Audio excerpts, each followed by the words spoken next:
about kind of where you were at and what you heard and, what you saw when this all unfolded. Yeah, so I actually got it out of there like in perfect timing. Uh we have been sitting there for a while and I was like telling my friends, "Hey, I gotta go use the restroom. Like I can't wait anymore." So we went to the restroom and I lost them getting there because it was so packed. You just lost them. Like it was extremely crowded. So I got to the restroom and I was like, "Dang, my phone's dead." Didn't know where they were at. So I ran into my other buddies and so I used the restroom, got out of there and ran into them. And I was like, everyone was just running. And we didn't know what was happening. We just ran with those people and got to our car, drove they drove me to where my car was, and then I heard it on the speakers at this bar that they were like 20 cop cars are going down to Union Station. They think there's a shooting going on, and I was like, "Dang!" All my friends are still down there, and yeah, it was kind of just like a surprising, like I don't know, it's just crazy. So when everybody was running, was anybody talking? Was there a sense of clearly a sense of urgency if people are running, but what were they saying? Just bunch bunch of people screaming. Bunch of people didn't know what was going on, so it was just like screaming and silence, like just running down the street. And my friends that were down there that heard the shots and saw they saw the people two fall. They saw two people fall, and they were like, "Oh my god!" But they couldn't even hear the gunshots because the speakers were so loud playing the music. So they just saw like two people fall, like 100 yards to the right of them, and everyone just started scrambling everywhere. So it was just you didn't know what was happening. It was just like chaos, but yeah. So where were you in comparison to Union Station?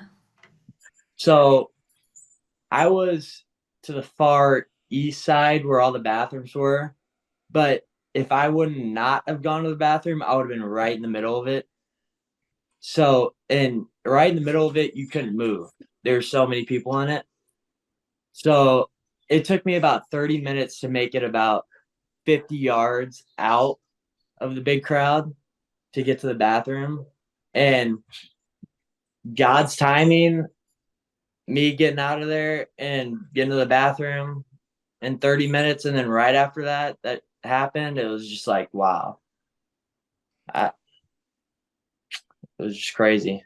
And you guys were not together then, Gabby. Were you in a different location? Yeah, so he was by Union Station. Me, my mom, and my aunt, we were actually in Power and Light District, and my dad called me because they didn't have the news playing there or anything. It was kind of just music and people celebrating. But he called me and he was like, "Hey, there's a shooting. Are you okay?" And I was like, "Oh gosh, I had no idea because we didn't really have any service down there." So I didn't get like phone notifications until like 5, 10 minutes later. So if it honestly wasn't for my dad calling me, like I would have had no idea. I mean, I had multiple people reach out on social media. Like I got messages from like I think 15 different people asking me if I was okay, and I had honestly no idea what happened until I saw phone notifications on my phone, saying so many people were shot, one person is confirmed dead, all of that. But I mean, yeah, my dad was the one who called me and told me about it, and that's when we called Keegan to make sure that he was okay because we knew that he was down by Union Station with all his friends. So, but yeah. Keegan, what was your thought? You said your friends, you left some friends were still kind of at that place when you had left the scene. So, kind of what was the thoughts going through your head about, the people that you knew were still there? Yeah. So my phone was dead and I was freaking out. I was just like wanting to get back to a car, charge my phone, make sure everyone was okay. So I found my friend at that uh, over by the bathrooms, and I was like, thank God I found them because I went to their car, charged my phone, called everyone that I was with, made sure they're okay, and they had it a lot worse. They saw everything that went down. They saw the people that got shot, and I was like, dang, that sucks, but I'm just glad they were okay. And so we all met back up, and yeah, it was just kind of crazy. They're pretty traumatized, but Gabby, can you describe kind of the sense in the city right now? Kind of what is the mood like after everybody started getting this information? For sure. I mean, I think we all kind of talk about it and think about it just with mass shootings. It's like, you never really understand the depth of it, and really the impact of it unless you're there in a place that it happens. And I had no idea until my dad called me and told me, and then I kind of saw other people because we were in, a big place with a lot of people, Power and Light District. That's where a lot of people go and party and celebrate. But you could see a lot of people just starting to find out, and you could hear a lot of other people starting to talk about it. And it was very scary, and it was very sad because we were all talking about it. I was talking with my mom and my aunt just at the parade because I hadn't been able to go to a Chiefs parade because I've been out of town, and just lived out of town for the Super Bowls and the parades. And so being able to go there and just so excited to be there, and the spirit of the city was so excited, happy, just celebrating, like anyone you would ask, is just was so excited about us winning Super Bowls back to back. But then it was just this sense of fear and sadness just being overshadowed on an incredibly beautiful day, and a day that we were celebrating and so happy and joyful, and just celebrating an incredible day and um incredible accomplishment for our city, because so many people in our city, that's Kansas City is one who, we feel the pride ourselves in our city. It's a smaller city, smaller community, and we really feel the pride of our city in ourselves. And even if we don't live here full time, we all do. And it's incredibly sad just to see this being overshadowed, um in a day that we should be celebrating, and we should just be loving on each other. And it was for so long. And then we got to Power and Light District, and my dad called me, and we were just in complete and utter shock because, I mean, like I said, it truly is something that you don't really think is going to happen to you until it happens in your community.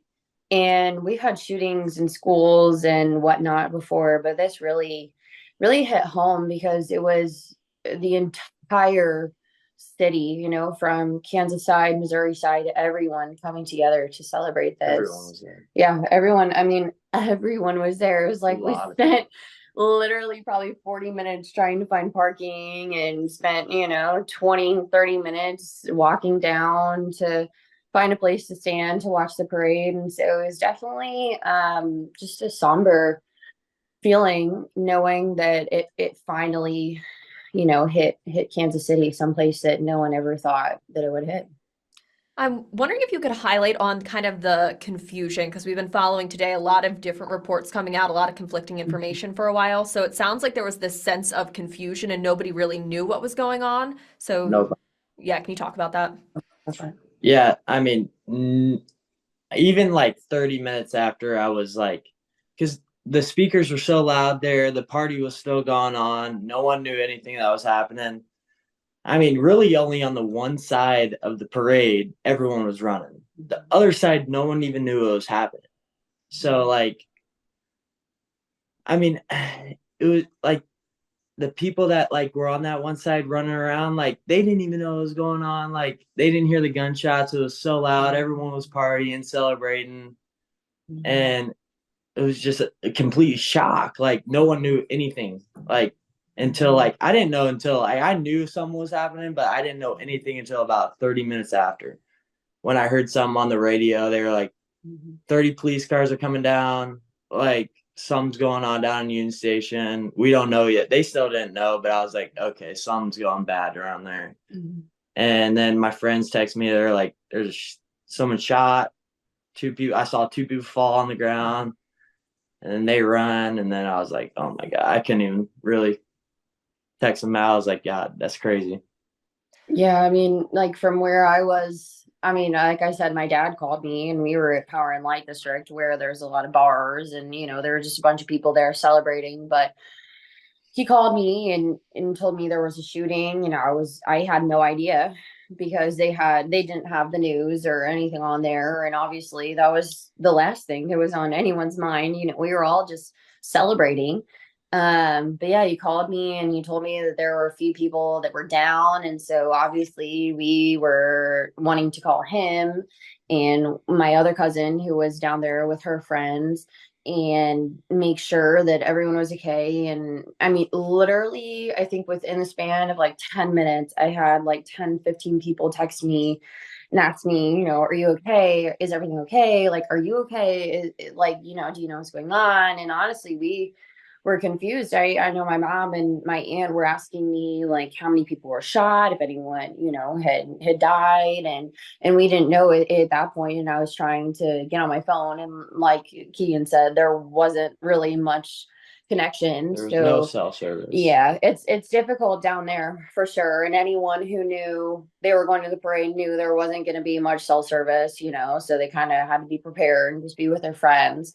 But yeah, there was definitely a lot of confusion until news outlets finally started reporting that a dozen and more people were shot and one was killed. Gabby, so was it like a quarter of a mile for people that don't know that area? Like distance wise, what would you say? How far away? Yeah, I'd say it was a little more than a quarter mile. I mean, downtown Kansas City it's not a big city. But yeah, he was at Union Station where that was where like the main rally was. So that was where like all the players were going. That was the end of the parade. And so me and my mom and my aunt, we were at 19th Street in Grand. They were the whole parade was going down Grand Street, so we were kind of like towards like the middle, kind of like towards the end of the parade. But yeah, we were like, that was when we saw the players and they were coming by and we were just so excited. And it wasn't really until like, I mean, it probably took an hour or so for them to get down to Union Station just because of how long the players take, and just like wanting to be able to see everyone and converse with everyone in the crowd. But yeah, I would say it was a little more than a quarter of a mile, but it took them probably another 30 minutes, 45 minutes to get down to where Union Station is, where the big rally was, where they all went up on the stage and talked. Anything else I missed that you guys want to add? I would just say the sirens going around the city was nuts. It just sounded like a big spark, like everywhere there's sirens just going dead south, and I was north of the Union Station for sure.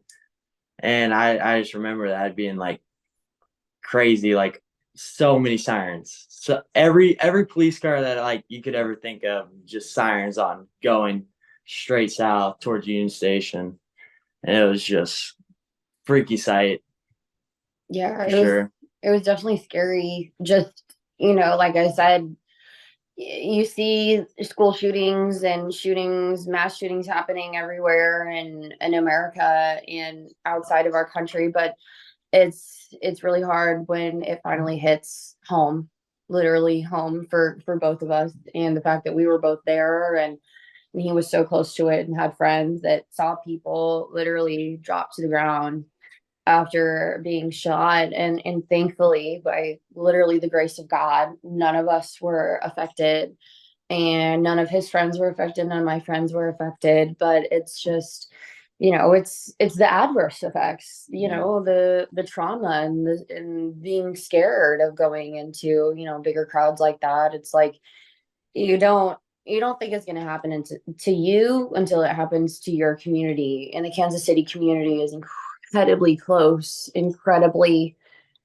close, especially Chiefs fans. And we definitely take this incredibly personally. And it's just very, very scary and off-putting for our community for sure.